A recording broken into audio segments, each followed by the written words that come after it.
Bom dia, irmãos, e um bom dia especial para as mamães, para as vovós, para as bisavós, pelo seu dia. Deus continue abençoando muito a vocês, fortalecendo suas vidas e vocês continuem sendo exemplo como tem sido até aqui.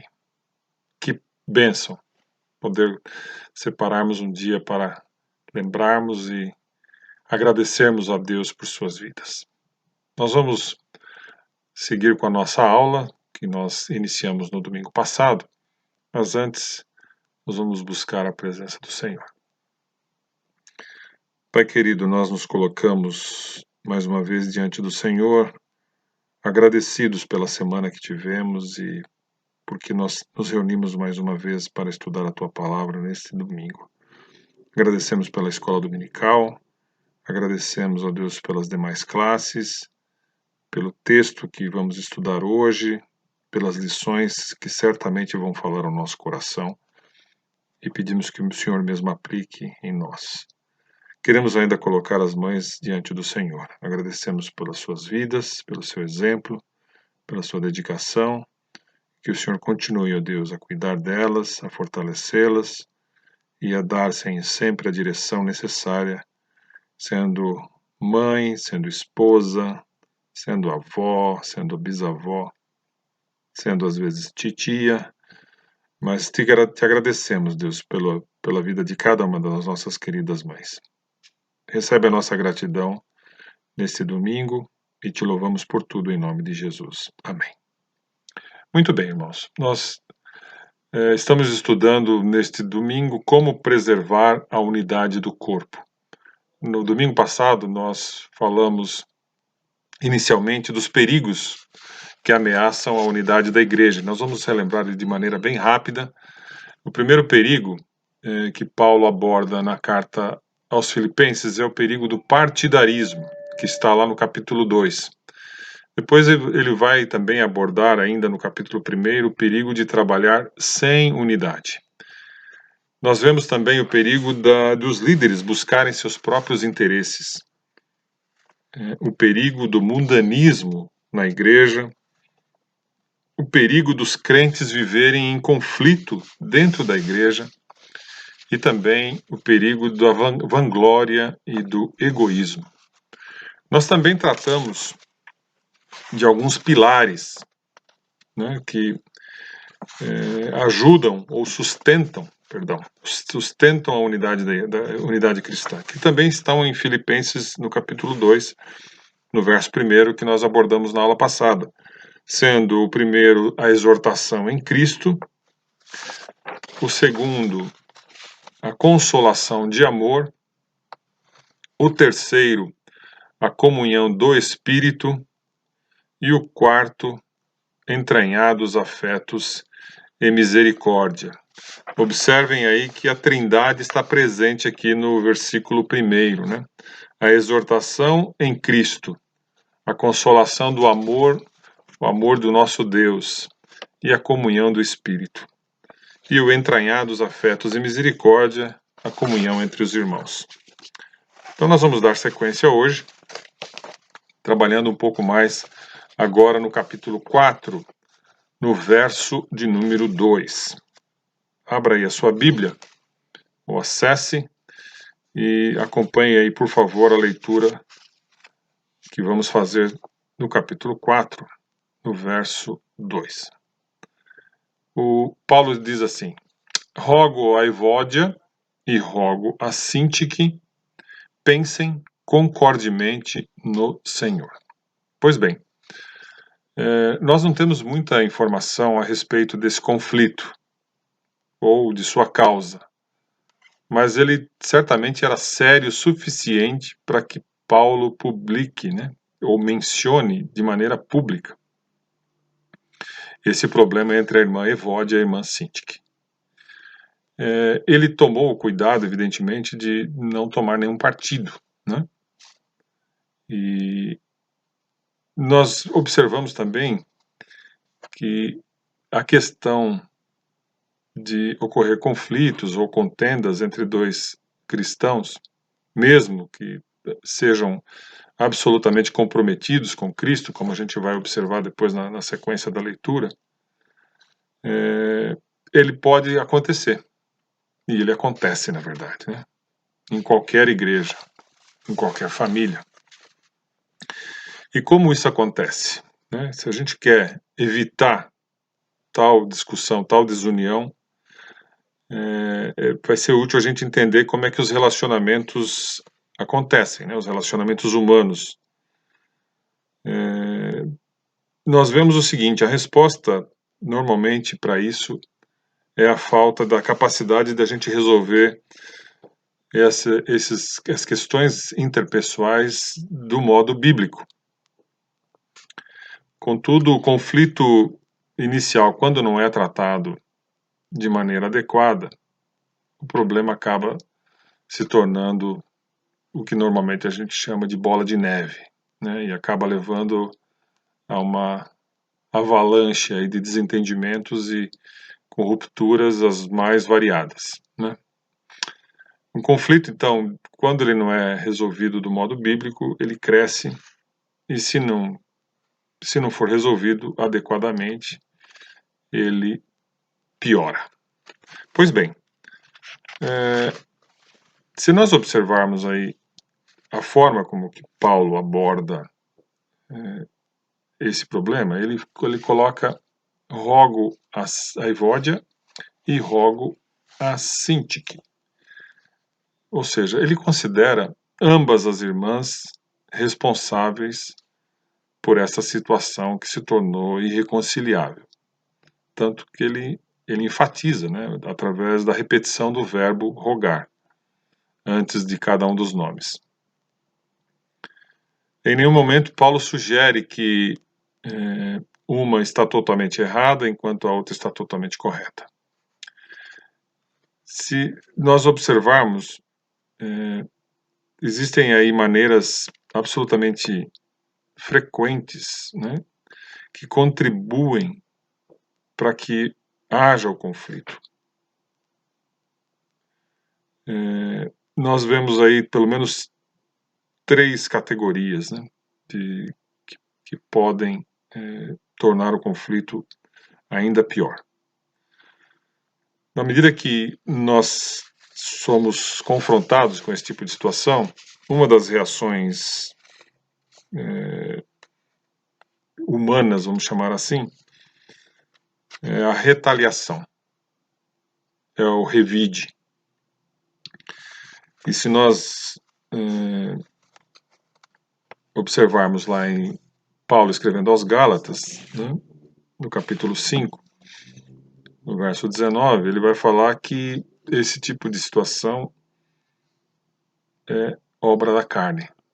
Ele diz lá no verso 19, ora, as obras da carne são conhecidas e são prostituição, impureza, lascívia, idolatria, feitiçaria, inimizades, porfias, ciúmes, iras, discórdias, dissensões, facções, invejas, aí vem a questão da bebedice, glutonaria e coisas semelhantes a estas, a respeito das quais eu vos declaro, que como já outrora vos preveni, que não herdarão o reino de Deus os que tais coisas praticam.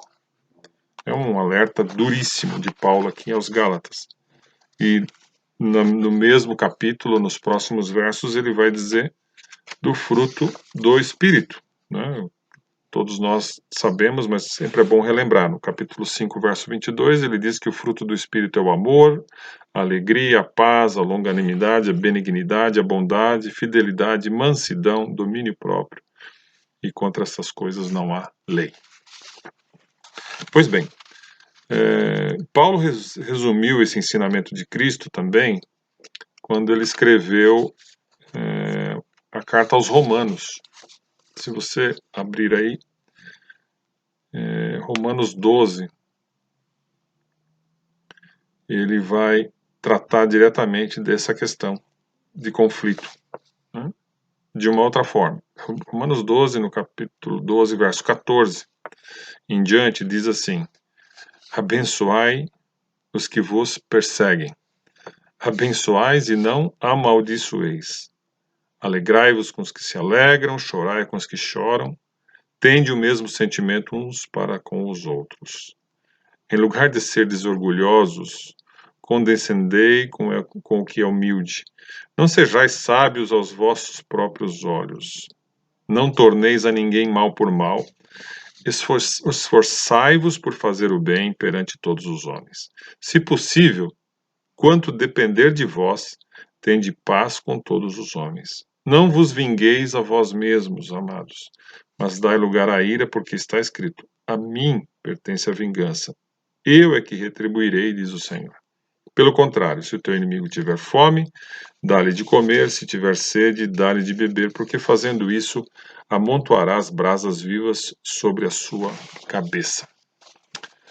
Então, a retaliação nada mais é do que pecado contra a outra pessoa e, pelo que nós lemos aqui, também contra Deus. Nós vemos também alguns alertas sobre isso em Provérbios. Provérbios capítulo 9, no verso 7, diz assim: o que repreende o escarnecedor traz afronta sobre si, e o que censura o perverso a si mesmo se injuria. Tiago vai abordar também, de certa forma, esse ponto quando ele diz lá no capítulo 3, a partir do verso 8: a língua, porém, nenhum dos homens é capaz de domar. É mal incontido, carregado de veneno mortífero. Com ela bendizemos ao Senhor e Pai. Também com ela amaldiçoamos os homens, feitos à semelhança de Deus. De uma só boca procede bênção e maldição. Meus irmãos, não é conveniente que estas coisas sejam assim. Ainda dentro do livro de Provérbios, no capítulo 25, verso 9, Salomão vai nos dar uma lição muito importante aqui. Ele diz assim: pleiteia a tua causa diretamente com o teu próximo, e não descubras o segredo de outrem. Que alerta forte, não? Então, uma das formas não bíblicas de enfrentar uma discórdia é a retaliação. A outra forma não bíblica de enfrentar uma discórdia é a inércia. Talvez a gente, traduzindo isso aí numa forma, uma linguagem bem popular, seria empurrar com a barriga. É ir deixando, né? Ignorar o problema, esperando que a outra parte venha, até a pessoa ofendida. Pois bem, aqui vai alguns alertas do Senhor Jesus para nós. Em Mateus capítulo 5, né, no tão conhecido aí, famoso Sermão da Montanha, no capítulo 5 de Mateus, no verso 23 e 24, diz assim: se, pois, ao trazeres ao altar a tua oferta, ali te lembrares de que teu irmão tem alguma coisa contra ti, faça o quê? Deixa perante o altar a tua oferta. Vai primeiro reconciliar-te com teu irmão, e então, voltando, faze a tua oferta. É um alerta muito direto de Jesus em relação a esse assunto. Ou seja, não empurre, não deixe para lá, não espere. Ao trazer ao altar a nossa oferta, se lembrar que o teu irmão tem algo contra ti, deixa a oferta, reconcilia-te, volta e aí faz a tua oferta. E ainda no livro de Mateus, no capítulo 18, no versículo 15, ele também diz assim: se teu irmão pecar contra ti, vai, arguí-lo entre ti e ele só. Se ele te ouvir, ganhaste a teu irmão. Uma outra forma de abordar o conflito de maneira não bíblica é o confronto sem sabedoria. Algumas vezes nós reconhecemos o nosso pecado, né, da vingança e da retaliação ou da inércia e a necessidade de fazer algo a respeito, mas aí acaba-se que a forma de tratar do modo errado, né, sem a devida sabedoria, e o resultado não vai ser bom. E aí os autores do livro dão um exemplo que eu vou pedir licença para os irmãos para ler, que ele é absolutamente elucidativo de como confrontar algo sem sabedoria. Então ele dá aqui um exemplo de um casal, o John e a Mary. Né? São um casal que tem um problema continuado de relacionamento, ambos são cristãos, mas é evidente para ambos e para outras pessoas que uma certa frieza se estabeleceu entre eles. Numa manhã, quando John está indo de trem para o trabalho, o Senhor começa a operar no seu coração e John começa a refletir sobre o seu casamento. Ele sabe que há algo errado entre ele e Mary e a longo tempo ele tenta ignorar o problema, mas isso não resolve. Então, ele decide, quando chegar em casa à noite, vai conversar com a esposa sobre isso e ele está determinado a colocar a situação e resolver a falta de comunicação que estava tendo entre eles. Durante esse dia, a Mary também começa a refletir e Deus convence de sua atitude negativa contra o John. Ela chega à conclusão de que alguma coisa precisava ser feita entre os dois e ela também decide que está na hora de tentar conversar com o John naquela noite, quando ele chegar em casa. As coisas esperavam que iriam ser diferentes. Durante o dia, contudo, alguns eventos não planejados acontecem, uma série de pequenas catástrofes. Ela começa varrendo o tapete e a vassoura quebra. O filho de 3 anos decide subir pela cortina e buscá-la e ela se solta da parede. Ela também recebe vários telefonemas importunos que tomam seu tempo.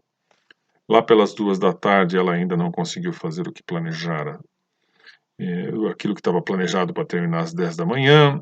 E para terminar, a gota d'água é quando está fazendo jantar, o telefone toca e uma de suas panelas transborda. Nesse momento, John entra na casa por volta das 5:30 da tarde. Mary está na cozinha, de joelhos, tentando limpar o que transbordou da panela, com a intenção de resolver os problemas no casamento, mas sem prestar atenção nas circunstâncias da esposa, ele anuncia: Mary, há algo errado com o nosso casamento.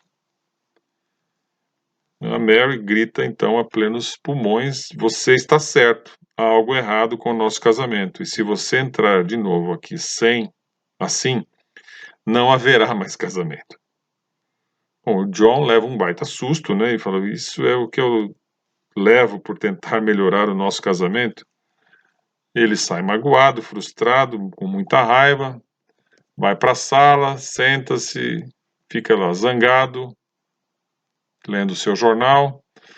Enquanto John fica na sala sofrendo, Deus trabalha no coração de Mary na cozinha. Ela sabe que a sua reação a John é contrária à palavra de Deus. Ela então pede perdão a Deus e, com o coração pesado, vai à sala pedir perdão a John. John, lembra-se do que aconteceu quando você chegou em casa hoje? Aí ele esbraveja. Sim, eu me lembro do que aconteceu quando cheguei em casa hoje, e se isso acontecer novamente, nunca mais volto para casa. John e Mary estavam corretos ao decidir abordar os problemas entre eles, mas confrontaram-se sem sabedoria, o que acabou piorando o problema. Note também como ambos são responsáveis pelo conflito crescente. Para resolver o conflito, eles precisam começar com um relacionamento mútuo dos erros e confessá-los. Até que isso aconteça, no caso, agora nós estamos falando de Evódio e Sintique, né, de Filipenses 4, a dissensão entre eles crescerá e mais pessoas na igreja provavelmente serão tragadas por esse conflito. Então, se eu estivermos envolvidos num conflito na igreja, a primeira coisa a fazer é examinar-se a si mesmo, a nós mesmos, para ver se não tem aí uma trave no nosso olho, como diz lá em Mateus, capítulo 7, dos versos de 1 a 5. Diz lá: não julgueis para que não sejais julgados, pois com o critério com que julgardes, sereis julgados, e com a medida que me tiveres medido, vos medirão também. Porque vê tu o argueiro no olho do teu irmão, ou o cisco, né, no teu irmão, no olho do teu irmão, porém não reparas na trave que está no teu próprio? Ou como dirás a teu irmão, deixa-me tirar o argueiro do teu olho quando tens a trave no teu? Hipócrita, tira primeiro a trave do teu olho, e então verás claramente para tirar o argueiro do olho do teu irmão. Muito bem. Nós vamos abordar, então, como é que a gente pode ter relacionamentos saudáveis na igreja, em casa, no trabalho. Isso Paulo já tratou no capítulo 2. Se você retornar no capítulo 2, a partir do verso 1, abra aí então Filipenses, no capítulo 2, no verso 1. Nós vamos ver, na verdade, do verso 1 até o verso 4, mas nós vamos aos poucos aqui. Se há, pois, alguma exortação em Cristo, alguma consolação de amor, alguma comunhão do Espírito, se há entranhados afetos e misericórdias, completai a minha alegria, de modo que penseis a mesma coisa. Tenhais o mesmo amor, sejais unidos de alma, tendo o mesmo sentimento.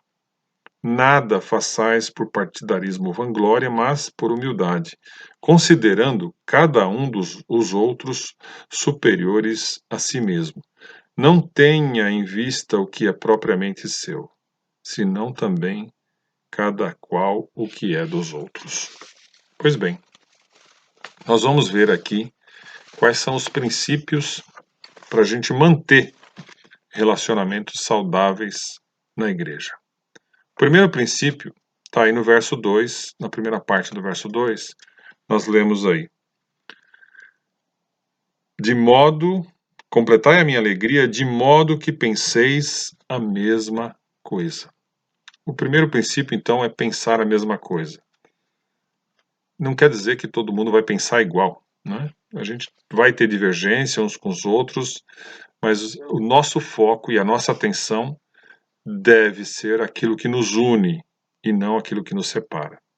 Se nós estamos em Cristo, somos irmãos, membros do mesmo corpo, nós somos participantes da mesma família e nosso papel não é lutar uns contra os outros, mas manter a unidade de pensamento. Então esse é o primeiro princípio para que a gente mantenha relacionamentos saudáveis, pensar a mesma coisa. Ainda no verso 2, nós vamos ver o segundo princípio. Veja lá. De modo que penseis a mesma coisa, tenhais o mesmo amor. Então, o segundo princípio é ter o mesmo amor. Nós sabemos que o amor é o vínculo da perfeição. O amor, na verdade, é a primeira marca de uma maturidade cristã. O amor deveria ser o nosso distintivo. É por meio dele que somos conhecidos como os discípulos de Cristo. Precisamos amar o irmão ao invés de concorrer com ele ou lutar contra ele. Segundo princípio, então, ter o mesmo amor. Vamos para o terceiro princípio, que também ainda está no verso 2. De modo que penseis a mesma coisa, tenhais o mesmo amor, sejais unidos de alma. Terceiro princípio, ser unido de alma. Ou seja, amar não basta amar os irmãos de forma genérica.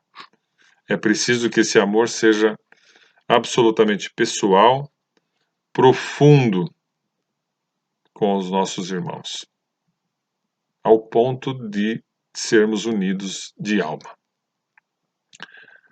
Quarto princípio, e ainda no verso 2, está aí no finalzinho, tendo o mesmo sentimento. Então, o quarto princípio é ter o mesmo sentimento. Não é raro, né, as divergências e até às vezes contendas entre irmãos. Se não vigiarmos, isso vai se instalar no nosso coração, vai se transformar em amargura, em rancor, indiferença, e o nosso papel como membros da família de Deus é nutrir o mesmo sentimento de amor de uns para com os outros. Então, estamos falando aqui dos princípios, né, para mantermos um relacionamento saudável. O quinto princípio agora está no verso 3. Diz lá: nada façais por partidarismo. Ou seja, o quinto princípio é: não vamos dar espaço para a exaltação do eu e muito menos alimentar partidos dentro da igreja. Paulo então diz que nós não devemos nem fazer partidos, né, partidarismo, ou então vanglória, quando nós já havíamos falado isso na semana passada. O que deve reger os relacionamentos não é a altivez, e sim a humildade. O sexto princípio, ainda no verso 3, diz que nós deveremos considerar cada um os outros superiores a si mesmo. Considerar o irmão superior a si mesmo. Sempre que nós colocarmos o eu na frente do outro, nós vamos sempre levantar barreiras ou muros nos relacionamentos. Sempre que a gente se enaltece para diminuir o outro, a gente vai cavar abismos, ao invés de nós construirmos pontes. Vamos aplicar, né? Considerar o irmão superior a si mesmo, sexto princípio. O sétimo princípio está agora no verso 4. Não tenha cada um em vista o que é propriamente seu, senão também cada qual o que é dos outros. O sétimo princípio, então, é pensar nos interesses dos outros antes de trabalharmos em nossa própria causa. Se observarmos esses 7 princípios, nós vamos, de fato, tratar de forma bíblica, né? Vamos curar as feridas, vão ser restaurados aí os relacionamentos, a igreja certamente vai ser edificada e Deus será glorificado em nós.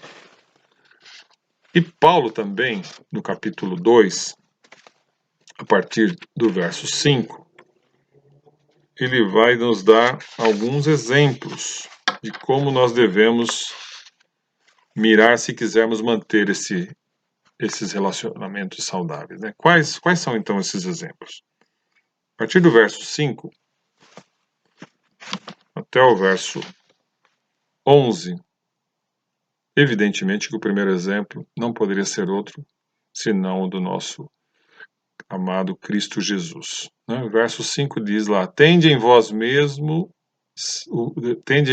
o mesmo sentimento que houve também em Cristo Jesus, pois ele, subsistindo em forma de Deus, não julgou como usurpação o ser igual a Deus. Antes, a si mesmo se esvaziou, assumindo a forma de servo, tornando-se em semelhança de homens, e reconhecido em figura humana, a si mesmo se humilhou, tornando-se obediente até a morte e morte de cruz. Pelo que também Deus o exaltou sobremaneira, e lhe deu o nome que está acima de todo nome, para que ao nome de Jesus se dobre todo o joelho nos céus, na terra e debaixo da terra, e toda língua confesse que Jesus Cristo é Senhor, para a glória de Deus Pai. O primeiro exemplo, então, é do nosso Salvador, Senhor Cristo Jesus. Devemos ter o mesmo sentimento que houve também nele. Ele, sendo Deus, se esvazia, se humilha, desce nas mais profundezas ao ponto de morrer por nós, e a morte de cruz. Porém, Deus o exalta e lhe deu um nome ainda mais exaltado. Então, o primeiro exemplo dado por Paulo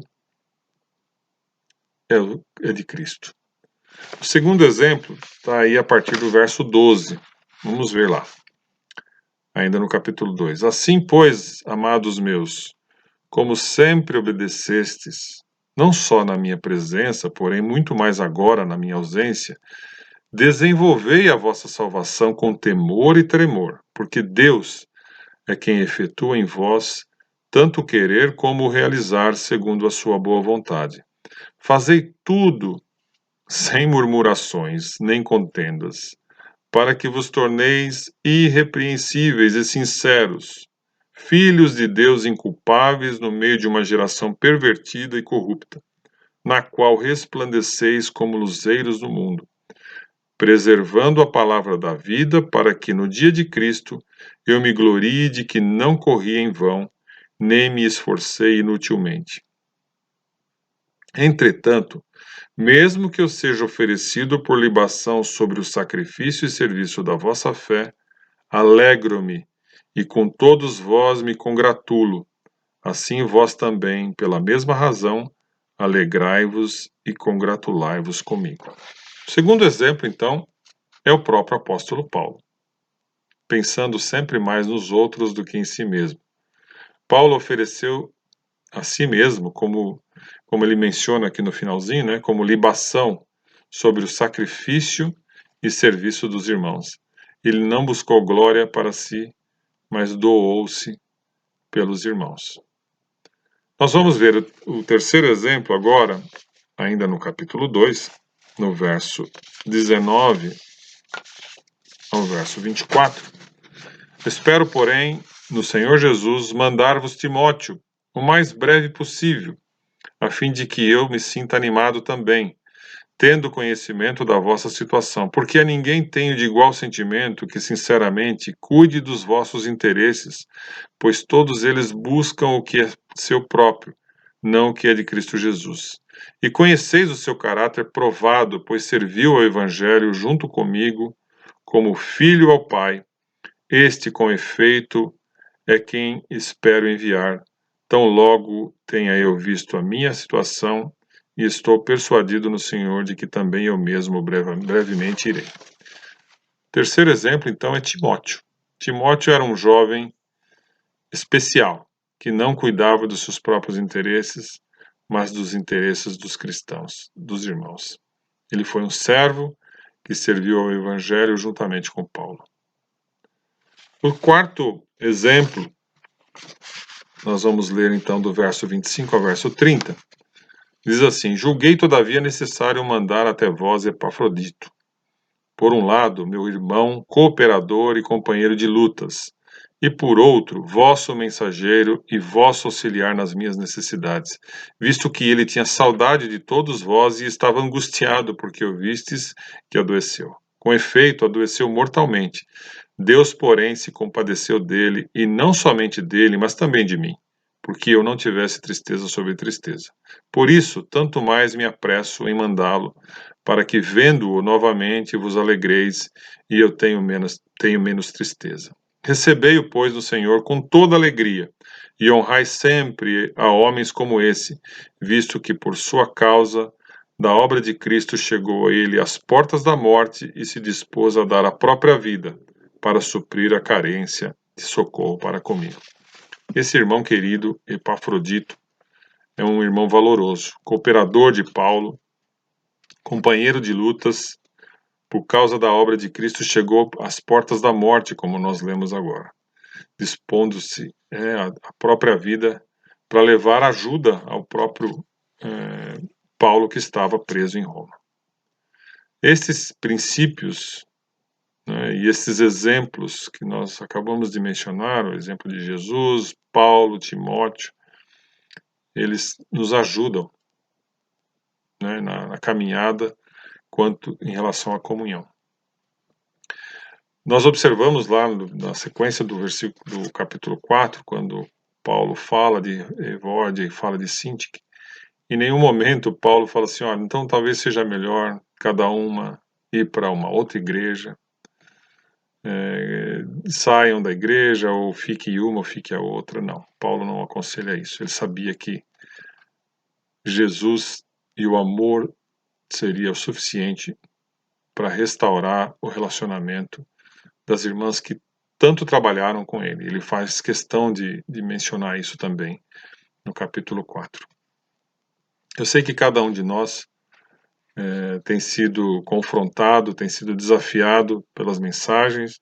Nós estamos diante de mais um confronto, mais um momento em que Deus nos concede para nós refletirmos, meditarmos e agirmos. E façamos isso, irmãos. Se tem aí alguma coisa pendente na família, na igreja, no trabalho, o convite é: vamos resolver. Não vamos retalhar, não vamos empurrar, não vamos confrontar sem sabedoria, mas nós vamos buscar no Senhor a forma de resolvermos qualquer pendência que exista. Então, espero que tenha sido uma lição importante que nós tratamos aqui, como preservar a unidade do corpo, esperando que Deus aplique em nós a sua palavra. Eu agradeço mais uma vez o tempo e a paciência dos irmãos, e nós vamos orar mais uma vez para nos despedirmos.